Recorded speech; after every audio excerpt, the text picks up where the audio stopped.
Kennedy and the Reverend Dr. Martin Luther King Jr. That's a big one, huh?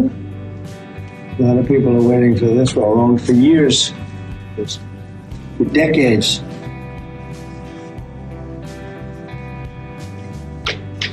And everything will be revealed.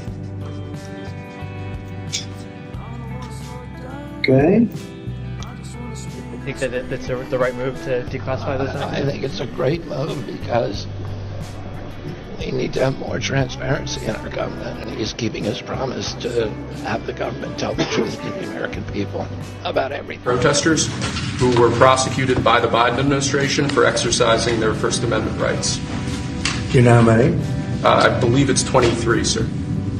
23 people were prosecuted. They should not have been prosecuted. Many of them are elderly people. They should not have been prosecuted. This is a great honor to sign this.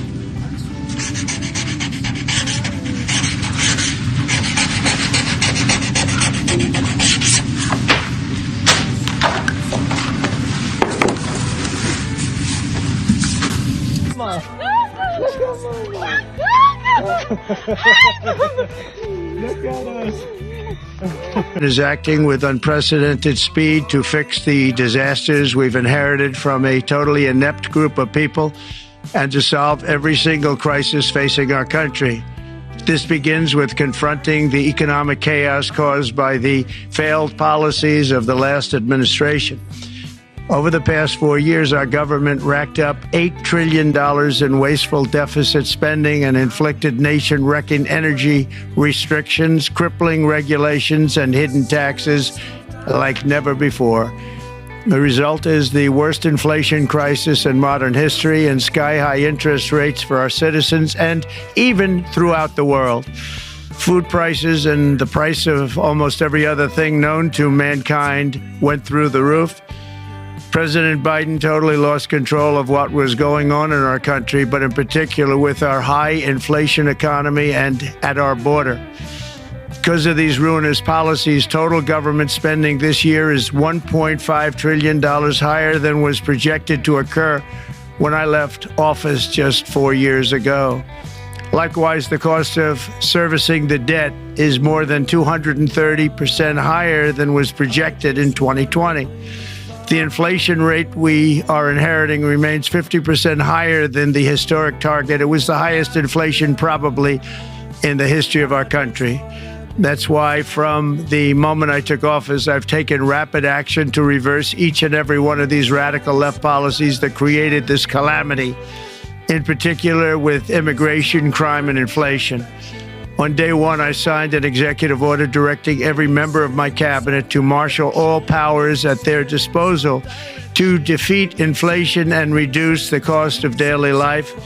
I imposed a federal hiring freeze, a federal regulation freeze, a foreign aid freeze, and I created the new Department of Government Efficiency.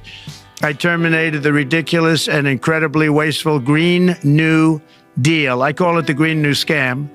Withdrew from the one-sided Paris Climate Accord and ended the insane and costly electric vehicle mandate. We're going to let people buy the car they want to buy. I declared a national energy emergency, and that's so important, national energy emergency to unlock the liquid gold under our feet and pave the way for rapid approvals of new energy infrastructure. Saudi Arabia will be investing at least $600 billion in America, but I'll be asking the Crown Prince, who's a fantastic guy, to round it out to around $1 trillion. I think they'll do that because we've been very good to them.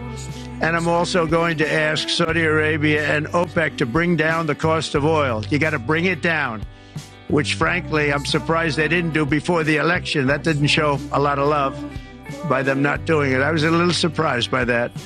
If the price came down, the Russia-Ukraine war would end immediately.